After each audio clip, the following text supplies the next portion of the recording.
আমাদের নবীকে সবচেয়ে বেশি ভালোবাসি, যিনি আখিরি নবী, যাকে বলা হয়েছে ওয়ামা আরসালনাকা ইল্লা রাহমাতাল লিল আলামিন। আমরা বারবার দেখছি কিছুদিন পর পর কারা যেন কিভাবে এসে আল্লাহ নবীর শানে কটূক্তি করে, নবীকে নিয়ে অশ্লীল ভাষায় গালিগালাজ করে, নবীর শানে কটূক্তি করে। এই আন্দোলন, এই সংগ্রাম করতে গিয়ে আপনিও মানুষ স্পিকার দেখেছেন, রাস্তাঘাটে আন্দোলন করতে গিয়ে কত মানুষ মৃত্যুবরণ করেছে।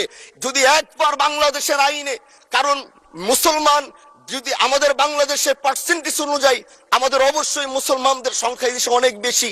আমরা তো অন্য কিছু চাচ্ছি না।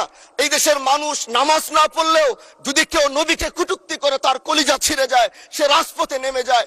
আমি বলবো যারা নবীকে কটূক্তি করে, নবীর নামে গালিগালাজ করে, এদের মৃত্যুদণ্ড, এই আইনটাও যেন বাংলাদেশের এই সংসদ থেকে পাশ করা হয়। সংসদের ভিতরে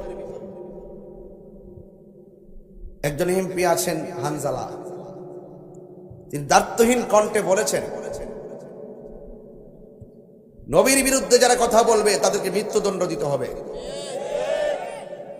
নবীকে যারা মুসলমান, নবীকে যারা শেষ নবী মানবে না তাদেরকে অমুসলিম ঘোষণা করতে হবে।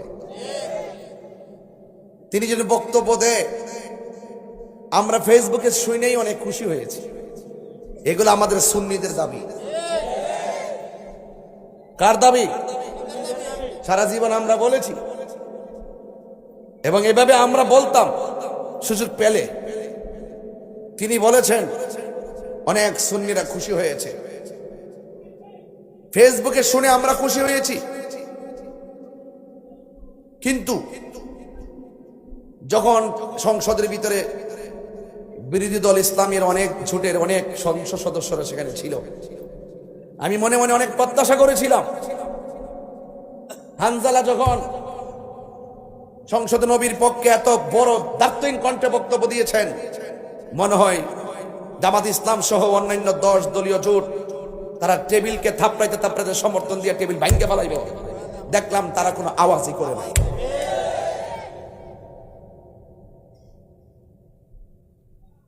তেমন আওয়াজ কি পাইছেন আপনারা? কারণটা কি? কারণ কি? উনারা তো যাওয়ার আগেই কইছে আমরা শরিয়া আইন চাই না। সারা জীবন কইছে আমরা খেলাফত ইসলামী রাষ্ট্র কায়েম করব, কিন্তু তারা এখন আর চায় না। বোঝা গেল চেয়ার পাইলে, ক্ষমতা পাইলে চাই না, সব ভুইলা যায়। এই জন্য আমি পরিষ্কার ভাষায় বলবো, সাহাবায়ে কেরামের বিরুদ্ধে যারা কথা বলে তাদেরকে জিজ্ঞাসা করার দরকার আছে। আকীদার ক্ষেত্রে কাউকে ছাড় দেওয়া হবে না। আমি আশা করি হানজালার বক্তব্যের মাধ্যমে অবশ্যই নবীর দুশমন যারা নবীর সঙ্গে গুস্তাখি করেছে, নবীর সঙ্গে বেয়াদবি করেছে, তাদেরকে অবশ্যই রেকর্ড ধরে ধরে তাদেরকে আইনের আওতায় আনতে হবে। আমরা আসি সুন্নিরা ইনশাল্লাহ। এই ক্ষেত্রে কে কোন দল করে আমি দেখবো না, যেই দলের হোক না কেন, নবীর পক্ষে যদি থাকে আমরা তার পক্ষে আছি। এত সুন্দর বক্তব্য শোনার পরে কেউ টেবিলের আর সাপোর্ট দেয় না। অ্যালার্জি, নবীর শান শুনলে অ্যালার্জি হয়ে যায়, সাহাবায়ে কেরামের শান শুনলে অ্যালার্জি হয়ে যায়, আহলে বাইতের শান শুনলে অ্যালার্জি হয়ে যায়।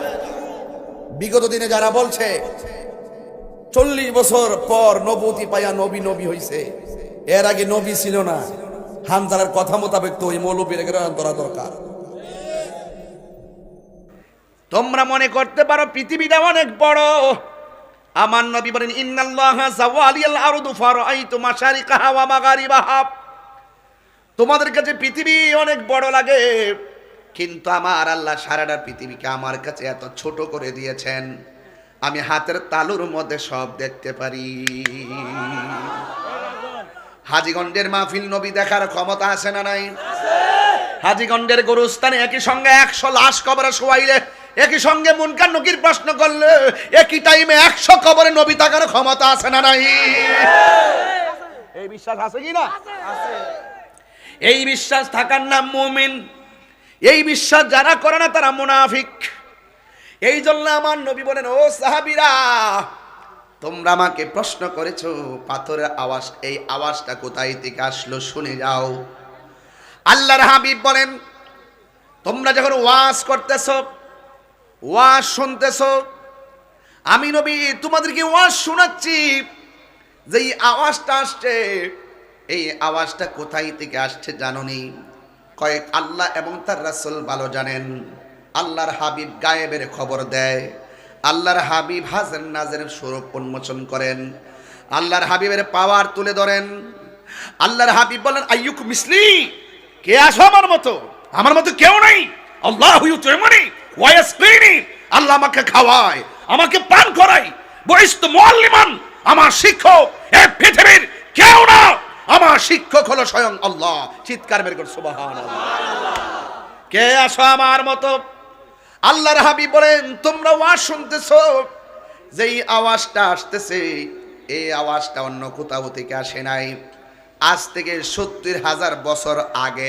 সুবহানাল্লাহ। রে ধর্মকে নিরাপদ রাখতে হবে, কথা বলেন ঠিক কিনা? আমার ভাইয়েরা, জবানটা খুলে বলুন, ইজ্জতের মালিক কে? হায়াতের মালিক কে? মৌতের মালিক কে? যিনি পাঠাইছেন তিনি তো নিয়ে যাবেন। কেউ আগে, কেউ দিনে, কেউ সকালে, কেউ দেশে, এটি তো। আর কিছু আছে কি? না। হেদায়েত যদি থাকে, যদি হেদায়েত নসিব থাকে, কোনো না কোনো ভাবে সঠিক রূপরেখার হৃদয় ধারণ হবে। আর হেদায়েত না থাকলে তো শেষ। খাতামাল্লাহু আলা কুলুবিহিম ওয়া আলা সামঈহিম ওয়া আলা আবসারিহিম গিশাওয়া ওয়া লাহুম আযাবুন আযীম। এই আল্লাহ যারা মোহর মেরে দেয়, চোখের মধ্যে পর্দা ফেলে দেয়, কানের মধ্যে ডিভা দিয়ে দেয়, তারা কখনো সঠিক পথের দিশা পাবে। আর এই সঠিক পথের দিশার স্টেশন হলো, প্ল্যাটফর্ম হলো এই সুন্নি মাহফিলগুলো। এই মাহফিল আসলে অন্তত পক্ষে কিছু পান আর না পান, মুনাফিকই পাইতেন না। মুনাফিক কাফের চাইতে আরো খারাপ। মুনাফিকরা জাহান্নামের নিম্নে বাস করবে। আল্লাহ রাব্বুল আলামিন কোরআনে বলেছেন, ইন্নাল মুনাফিকিনা ফিদ দারকিল আসফালি মিনান নার। আল্লাহ রাব্বুল আলামিন বলেন, নিশ্চয়ই মুনাফিকরা জাহান্নামের সর্বনিম্ন স্তরে থাকবে। এখন প্রশ্ন করবেন, হুজুর জাহান্নামের গভীরতা কত? আল্লাহর হাবিব একদিন সাহাবায়ে কেরামদেরকে নিয়ে বয়ান করতেছেন, ওয়াজ করতেছেন। সাহাবীরা মনোযোগের সাথে ওয়াজ শুনতেছে। এই মুহূর্তে হাজীগঞ্জে যারা ওয়াজ শুনতেছেন, হঠাৎ করে একটা ঠাডা পড়লে সবাই ভয় পেয়ে যাবেন।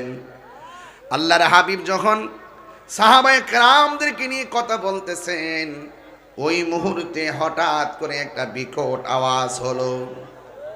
বিকট আওয়াজ হওয়ার পরে সাহাবায়ে কেরাম আমার নবীরে ডাক দিয়ে বলেন, ইয়া রাসূলুল্লাহ, নবী গো, ও মায়ার নবী, দয়ার নবী, এতক্ষণ কোনো আওয়াজ ছিল না, এতক্ষণ নীরবে নীরবে,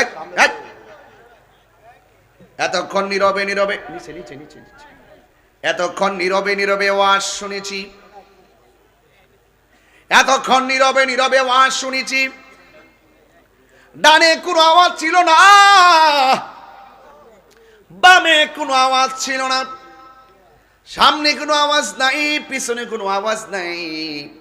হঠাৎ করে একটা বিকট আওয়াজ কোথায় থেকে আসলো?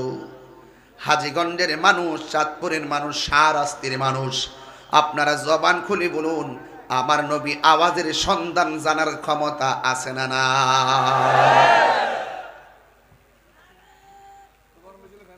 আল্লাহর হাবিব সাল্লাল্লাহু আলাইহি ওয়াসাল্লাম বলেন,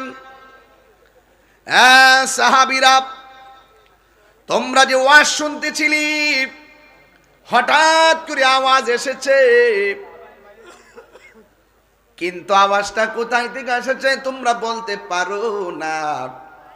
আমি নবী যাহা দেখি তোমরা তা দেখো না, আমি নবী যাহা শুনি তোমরা তা শোনো না, আমি নবী যাহা বুঝি তোমরা তা বুঝো না। দলিল